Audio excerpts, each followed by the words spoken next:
Ya. Mungkin kemungkinan bea cukai ini butuh semacam perpu gitu untuk supaya dia memperkuat supaya keluar kayak gitu mungkin ya. Salah. Maaf. Bea cukai butuh ngopi. Oh siap. Kayaknya siap. Betul itu Pak Beni. Mungkin kurang ngopi teman-teman. Ini guyon. Mas Tanjung Perak. Nah, untuk memastikan barang-barang itu sudah ada pergerakan keluar atau belum, yang tahu adalah ya pihak PJT, pemilik gudang ya, di mana barang-barang PMI ada di sana. Saya mengundang selain Mr. G juga adalah teman-teman dari PJT. Nah, nanti akan kita info apakah PJT udah gabung atau belum ya. Udah gabung atau belum, Mr. G? Sudah, itu ada internasional logistik, silakan dikasih naik Pak Beni. Oke, aku itu ya terima ya. Internasional logistik ya. Dengan Mas siapa ya itu? Pak Wahyu tuh. Pak Wahyu ya. Ya, terus ada juga dari JPI mungkin.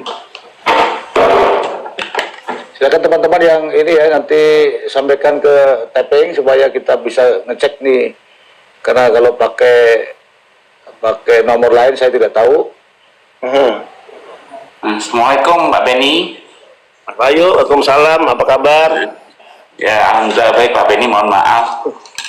Yang minta maaf itu saya janjinya jam 9, jam 11 malam saya baru nyampe rumah, Pak Wahyu. Jadi begini Pak Beni, informasi terakhir, jadi kebetulan kalau saya lihat memang bea cukai sudah ke arah jadi jawaban dari BP2MI dan Kemenlu sepertinya sudah nyampe ke bea cukai Pak Beni. Nah, sama ya, sikap Kemlu sama dengan sikap BP2MI ya untuk minta dikeluarkan. Jawabannya juga sudah. Nah, kemudian dari bea cukai itu akhirnya data tersebut digunakan untuk merubah. Jadi gini Pak Beni, sebelumnya kita mendeklar dokumen di CN itu sebagai CN non PMI. Kemudian dengan dasar data dari Kemenlu dan BP2MI tersebut, maka dirubah menjadi CN PMI. Nah, yang menjadi masalah adalah pada saat mau dibuka data tersebut, data OT itu belum link kepada data di dalam database dari Kemenlu itu tadi Pak Beni. Gitu, jadi akhirnya bea cukainya belum bisa mengerjakan itu karena secara dokumen memang CNPMI, tapi pada saat dilihat datanya itu data PMI tidak ditemukan. Gini gini. Gimana? BP2MI kan diminta oleh bea cukai dengan 47.000 CN ya. Kan dikirim ke kami tuh. Kami menjawab, kami temukan sekitar 13.000. Artinya nama-nama ya dia dari 47 CN itu diyakini karena memang terdetek ke tracing di Cisco, maka dia adalah PMI, gitu ya. Nah, yang kami temukan 13.000 otomatis PMI dong, dan yang bisa menyatakan PMI pasti BP2MI, gitu. Maka yang 13.000 itu udah otomatis segera keluarkan, kan gitu. Kemudian di poin berikutnya, surat yang kami kirim, selisih dari 13.000 dari 47.000 kami yakini adalah PMI unprocedural, dan itu juga kami minta keluarkan ya. Terus yang tidak ditemukan di Kemlu itu apa gitu alasan dari teman-teman bea cukai? Jadi datanya itu Pak Beni pada saat di cross check dengan data yang link dengan database Kemenlu Pak Beni itu tidak ada. Yang mana? Maksudnya yang mana? Yang 13.000 dari BP2MI atau misalnya yang selisihnya itu? Nah, kami kurang tahu Pak Beni. Jadi jawaban yang ada, jawaban dari Kemenlu atau BP2MI itu tersebut itu pada saat nomor paspornya itu dimasukkan, itu data tersebut itu tidak link dengan data dari data yang ada di sistemnya Kemenlu itu Pak Beni. Saya jelaskan lagi. Yang dinyatakan atau dideklar oleh BP2MI adalah PMI, maka bukan menjadi kewenangan lembaga lain untuk mendeklar juga. Kan udah dibagi tugas. BP2MI mendeklar yang PMI resmi, Kemlu mendeklar PMI yang tidak resmi, gitu Mas. Nah, sudah sih Pak Beni. Ya. Sudah itu. Ya, Nah, sekarang kalau yang dimaksud tidak ditemukan di data Kemlu adalah selisih ya data di luar yang dideklar oleh BP2MI, gitu kan Mas? Ya. Ya. Ya otomatis tidak mungkin ditemukan. Itu yang selalu saya katakan.